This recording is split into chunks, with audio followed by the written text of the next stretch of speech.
Hey guys, welcome to another episode of Album Explorations. Today we'll be looking at an English doom metal band that was one of the few doom metal bands to be part of the new wave of British heavy metal, the mighty Pagan Altar and their final album, The Room of Shadows.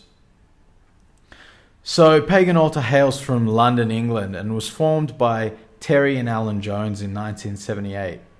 The father and son team were the driving and creative force of the band, together writing all the material between them, with son Alan writing the music and his father Terry penning the lyrics, often after deep listening sessions that would even include, at times, taking the musical demo recordings to listen to in a cemetery as to capture the right vibe and inspiration for the lyrics. The arrangements were always a joint effort, and despite many arguments, they would always ultimately end up in amicable agreement that would satisfy both guys. Now, I'm not going to go through the whole history of the band's lineup changes, but just to say that they were plenty over the years. The band was unfortunately never able to get any real traction during their initial run, and after only recording a demo and gigging, they ultimately called it quits. This demo, though, was independently released and heavily bootlegged over the ensuing years. Eventually, the demo would be re-released as an official full-length album on Oracle Records in 1998 and retitled Volume 1. In 2004, the guys decided to give it another go and reform the band. They went on to re-record material written during the band's original run for the album Lords of Hypocrisy, which was met with very positive reaction from the fans. And in 2006, the band would put out another studio album entitled Mythical and Magical, which is also well loved. The band would go on to play and in some case headline several festivals and tours. And by 2013, they were ready to write and record their next album, which was then going to be titled Never Quite Dead. The album was recorded between 2013 and 2015 when Terry Jones sadly passed away from cancer. Neither Terry nor Alan, though, were satisfied with the album. And so Alan, who by this stage was really sick of it, and also due to the loss of his father, and not being sort of motivated to continue, decided to shelve the album.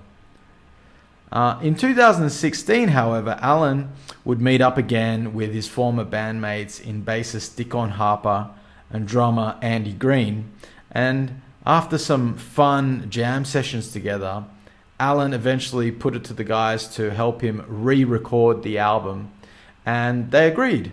So in January 2017, they were back in Banana Road Studios, and by July, the album was complete.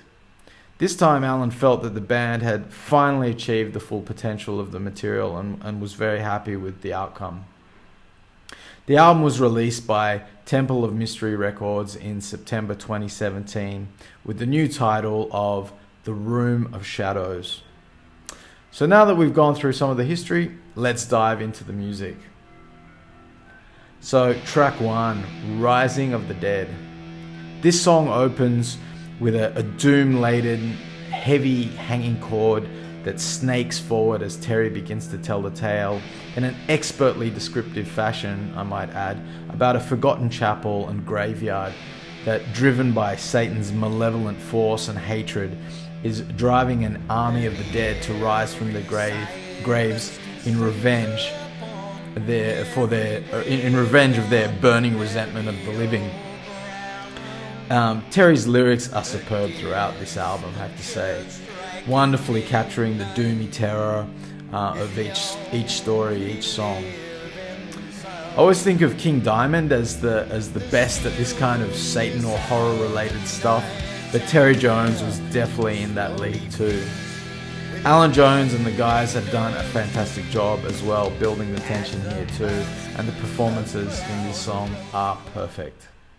So that brings us to track 2, The Portrait of Dorian Gray, a a song about reflecting on one's true self and seeing the real figure within when looking into the mirror, all within the framework of the legendary Oscar Wilde's novel A Picture of Dorian Gray, and how Dorian was able to live a life of vice and corruption, while a portrait of him would age instead and bear the signs of life, while he would remain young and beautiful.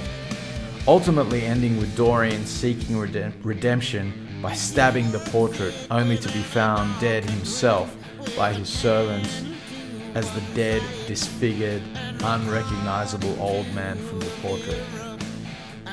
The music is more upbeat than the previous track and has a great feel. Tasty guitar solos and interspersed guitar ornamental lines, as well as Terry's fantastic and memorable vocal melodies. Another killer song. Track 3, Danse Macabre. The song begins dreamily, and Terry's great, distinct, old man storyteller voice hanging above. Then the band kicks in, and the groove is uplifted and catchy and instantly memorable. This sort of cycle repeats again as Terry entreats us to join the dance of the dead, that only the dead can join, by the way, and to leave behind the pain and suffering of life. I love the part where it drops back down and Alan gives a tasty little solo before Terry comes in with the line, "Open cemetery gates beckon the dancing dead." Gives me chills every time. I love it. The vibe is pure perfection. And about 4 minutes in, the tempo kicks in and it's pure heavy metal glory with Alan soloing tastefully. And you can just imagine all the dead dancing towards the graves as the music's playing. Then we get to track 4, Dance of the Vampires. This track is pure epic doom metal, slowly pushing forward with both power, heavy foreboding and grandiosity, all lifted into uniqueness once again by the amazing and original voice of Terry Jones. The fact that he was an older man on this record only gives the storytelling more weight, in my opinion. It makes everything feel more genuine and authoritative on the subject matter. When he starts the line, the dance is just a prelude, a matinee before the morn, as they scatter to the four winds to return before the dawn. The band kicks in with this great galloping feel, and Alan throws in another solo, and the whole thing is just pure heavy metal bliss. Another fantastic track. So that brings us to track 5, the title track, The Room of Shadows. This song tells the tale of an 8-year-old boy growing up in the family home and being terrified of the evil lurking in one of the shadowy rooms of the house that none of the adults seem to notice or believe even exists there. The strange apparition instructing the boy to leave a trail of salt around the room in great description. The children are the only ones able to perceive these figures because adults have lost that sense due to their materialistic greed, as Terry puts it. The song jumps forward, and the boy is now grown up and married to a materialistic wife and had children of his own. And while he himself has forgotten all about the room, as he's now busy furthering his line in the typical adult fashion, his oldest son now has that morbid fear of the Room of Shadows, and he is now the one leaving a trail of salt around its perimeter wall.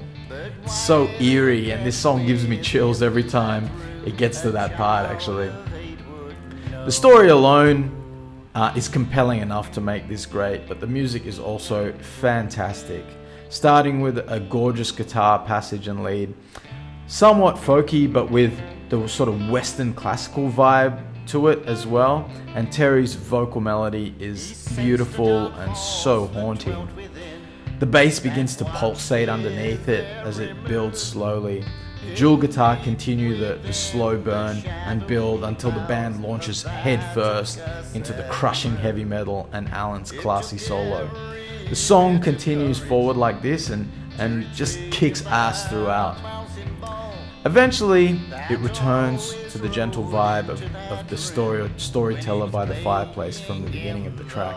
And Terry finishes telling us of the sun I mentioned before.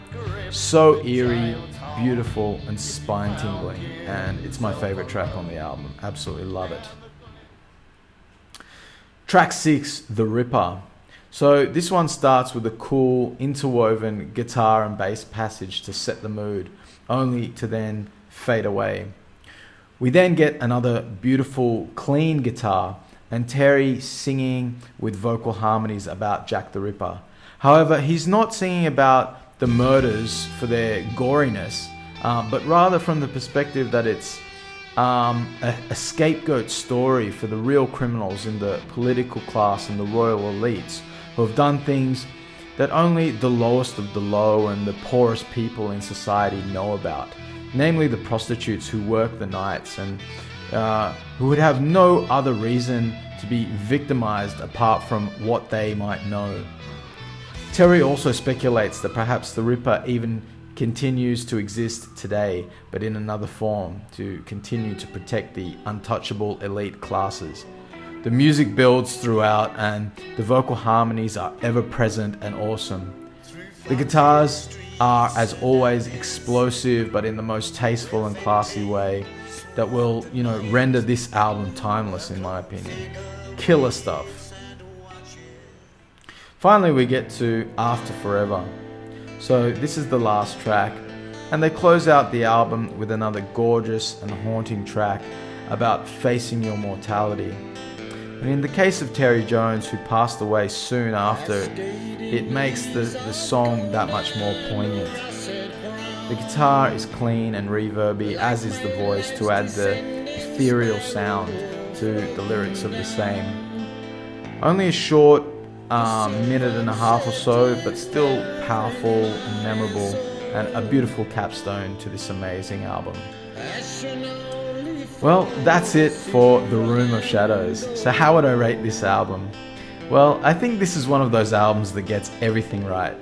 It feels like it has a mission to create a certain vibe, and it definitely succeeds in that mission completely.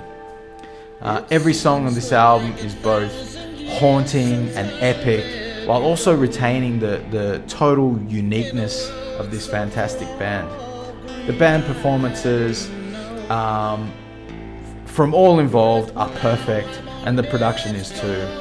Everything feels totally organic and has a real, almost live feel to it, which I absolutely love. The storytelling is outstanding, and with Terry's elder statesman voice, it just lifts it into the stratosphere. It's pure perfection. I love it. So with all that being said, and the fact that after many listens of this album, I'm yet to find any fault with it, I'm happy to say, and I'm happy to give this album a perfect score of 10 out of 10. It's a perfect album from top to bottom, and any fans of epic doom or epic heavy metal will surely love it. Anyway, guys, that's it for today. Thanks for helping me shine the spotlight on another killer album from a great band. If you like what you saw, please like the video and subscribe to the channel. And if you can share the video as well, that would be greatly appreciated too. So from me, the Spotlight Kid, stay metal, and see you next time.